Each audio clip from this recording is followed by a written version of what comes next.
Make a loud shout out to each and everyone. Anyway, this is Zara Image Vlog and welcome to my vlog.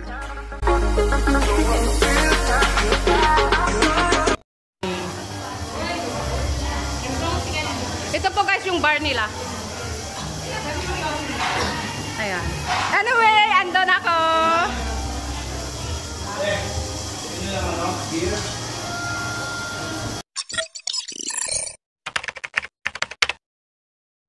Hello guys, make a loud shout out to each and everyone. Anyway, this is Zara Image Vlog and welcome to my vlog. Hello guys, andito pa ako ngayon sa restaurant. Yung restaurant to, parang ayan, andito ako ngayon guys. Ayan, anyway. Did you see guys? Dito kami ngayon kakain with my... Of course, birthday niya ngayon. Ililibre niya ako. Ayun, antayin lang natin kung ano yung mga foods na ibibigay. Ililibre niya sa akin, of course. And see you later.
Kuya.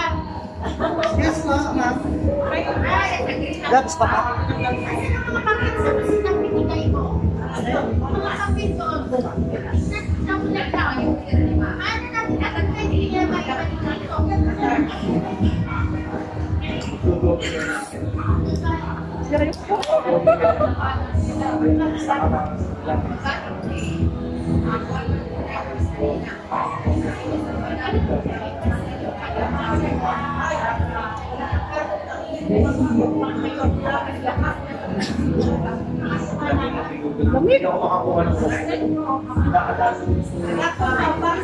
Parang buha ka ng kilong ng pusa.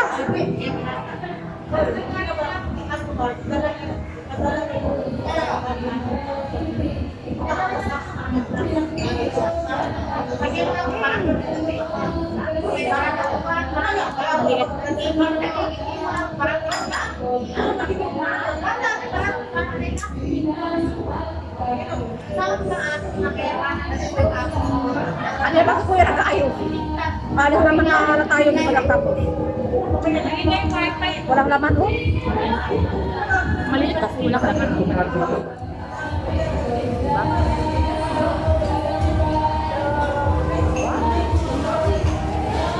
Hindi, may sira.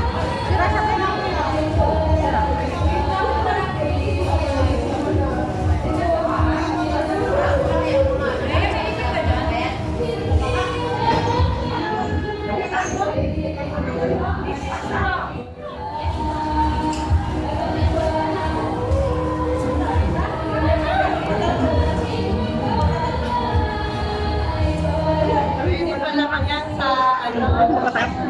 Tayo? Hindi. Ayan.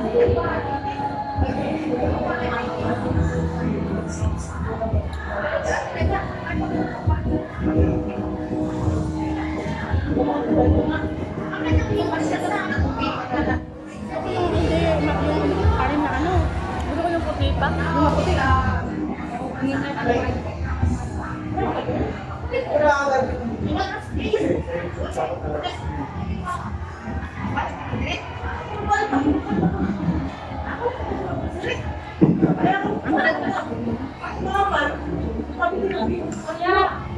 Ay!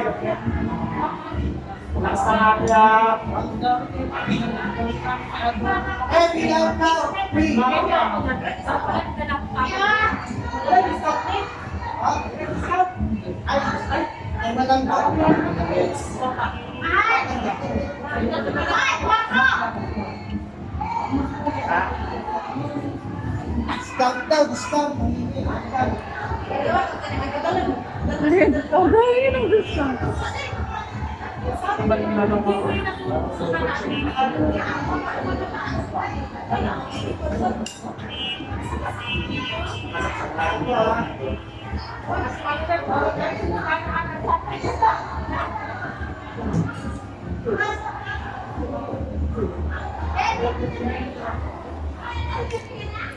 Ito yung pagkain ng patay gutom.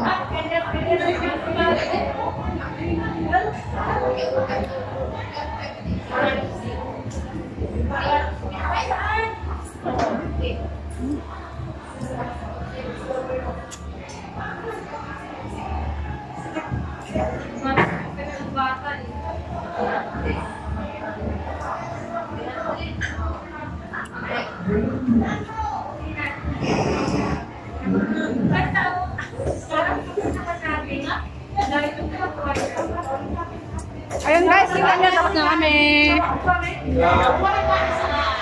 Kami sa'yo nandito sa lobby.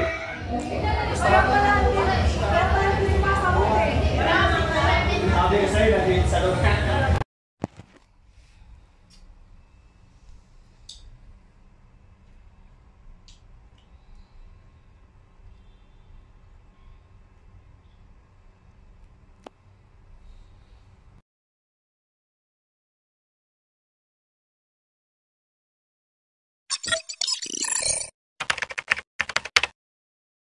Hello guys, mega loud shout out to each and everyone. Anyway, this is Zara Image Vlog and welcome to my vlog.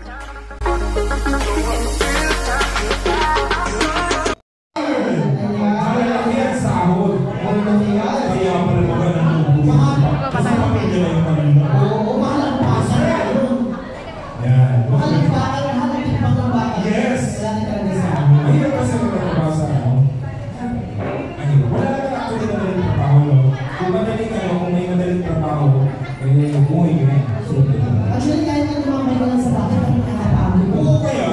Sa nakapagod lumamay, kaya kailangan dahil sa mga kababayan natin dito, OFW, magsipag tayo para may pag-uwi natin sa Pinas, mayroon tayong pang-shock po. Ayan po kasi naman sa Pilipinas si Sir Thomas.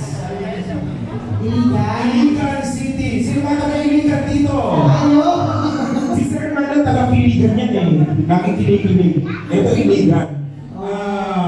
Ano po sa nila sa Iligan? Isaya. Batiin po yung mga kababayan natin.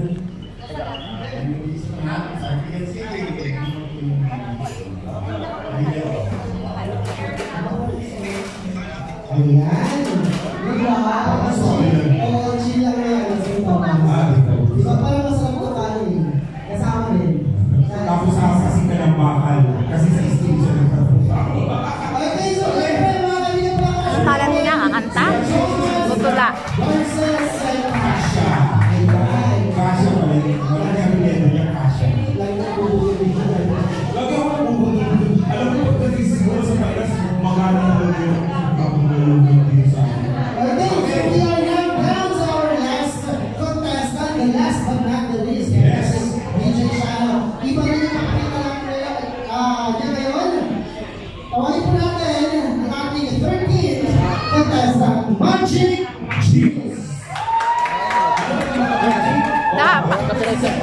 Paano ako kumuha ng magic niya?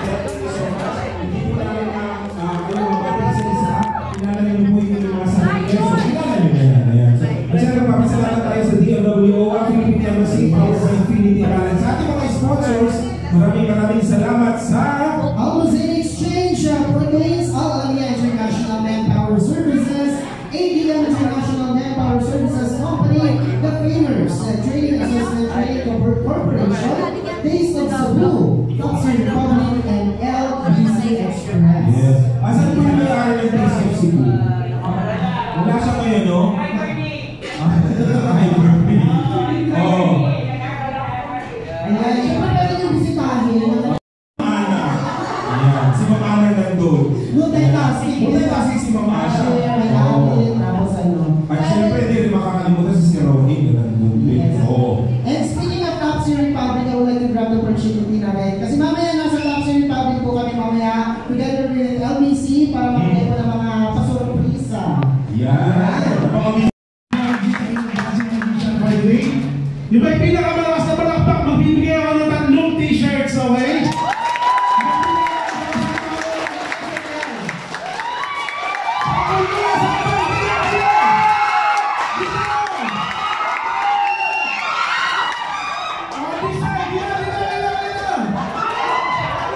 Okay, bigay here!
Ay, ipon siguro yan.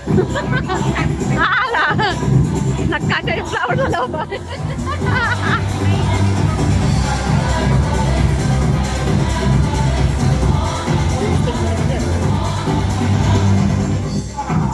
Kulay nagbago.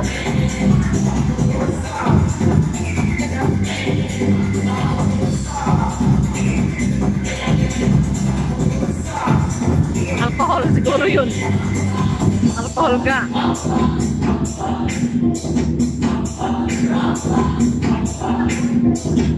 May laman sa loob niya, oh. Nakita ko yung laman. Nakita ko yung laman.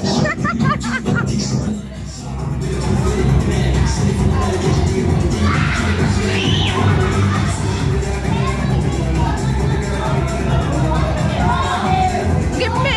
Give me! Hindi ko pa nakuha. Ayaw niya. Ay! Saan na yung ibon? Ay, pastilan.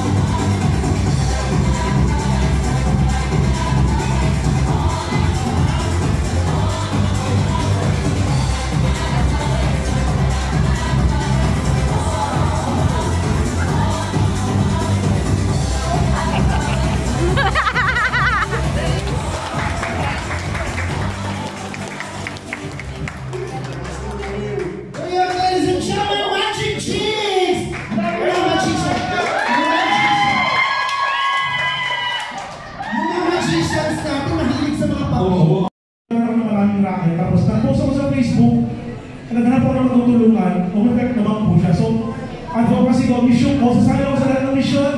Yung mga pala akong premyo, i-share ko sa mga unang ng business na nakakailangan ko. Sali ka lang ng sali. Kaya po naman kami nag-host para may pambili ng bigas. Di ba? Sorry po, Abi. Ba't may bulungan nangyayari dyan? Anong binulong daw? Sabi niya, wala siya sinabi. Basta ako lang daw ako. Oo. Ilan taon din sa kayo? Bali, 10 years na po. 10 years. 10 years. Ayan, taga saan naman sa Pilipinas? Kalamba, Laguna. Laguna. Nakakatahan ka sa mga Laguna na yun. Oo naman daw. Sabi ni Direk, Laguna. So, Anong trabaho naman ni Jigs dito sa yung... Bali po sa office po, HR coordinator po. Mamajikan niya mga boss niya pag ayaw siya bigyan ng Chris. Yung kalapati ulit dala-dala niya. Gising na siya. Yung kaya natulog sa number 13, gising na siya. So, congratulations and good luck pa rin. Pakiabangan ng ating result. Maraming salamat at busy siya na. Nakakarinig siya sa Oh, shoutout sa ating mga Oo. Tobas, mag-TikTok. Ayan, at saka diba? Elimination round. I-ano si Sir Marlon kung sino ang nakapasok para sa wildcard na magaganap naman sa week 6, June 9. Sir Marlon! So, ayun, ready na natin mga contestant na namunood sila. Ano po? Pero may numbers naman tayo sa kanila. Bakit walang katao-tao naman? Sino ang mga nakapasok? Sir Marlon! Ipatrol mo na yan. Okay, sa loob ng week 1, 2, and 3, may 8 nakapasok. 8! Akala ko Iisa lang. kasi yung scores nila ay yung siya tubigin doon sa third place. Tapos talagang nakapagina kasi konti lang point Sabi ka na chance. Point lang. points lang yung difference nila. So, without further ado, ang unang papasok sa wildcard ay si Geraldine Makilan. If familiar ka doon sa target, siya yung bumababa. Yung gumaganon na naka-white. Yes. Geraldine Makilan, pasok ka na sa wildcard. Isa rin na sa bahay. Yes. Saan ba yun? Congratulations. Next is Maria Avanzado. Si Ma'am Maria Avanzado, siya yung muntik na kitang minahal. gymnast. Muntik na kitang minahal. Ang sinabi natin doon, muntik na tayong mamatay. Okay, Next, ang ikatlong pasok sa wildcard ay si Miko Salvatierra. Si Nico, if I'm not mistaken, siya yung nag-drawing ba? Nag-drawing at nag-ano rin. Nag-ganon. Siya yung painting ata ayun din. Yung painting ng yes, Mother's Day special na. Mother's Day special. Congratulations, Nico. And our next na pasok ay si Janine Abby Quaresma. Janine Abby Quaresma. Siya yung No, si Malasi. Okay. Pasok ka na. And yung isa pa pasok, ikalimang contestant ay si Marilyn Agustin. si Marilyn Agustin, Yung kumanta ng lumang Katrina, basta yun, gumana siya. basta So, Marilyn Agustin, pasok ka na. And next, ang ika-6 na pasok ay si Yasmin Sama Alsayer. si Yasmin. Yung last lang. Yes. Okay. Congratulations, Yasmin. Okay, next. Okay, ang last two, so weeks 1 to 3 na pasok sa wildcard ay si Jimmy Dixon Jr. Sino si Jimmy Dixon Jr.? Ayun daw siya yung Sino? Ayan siya.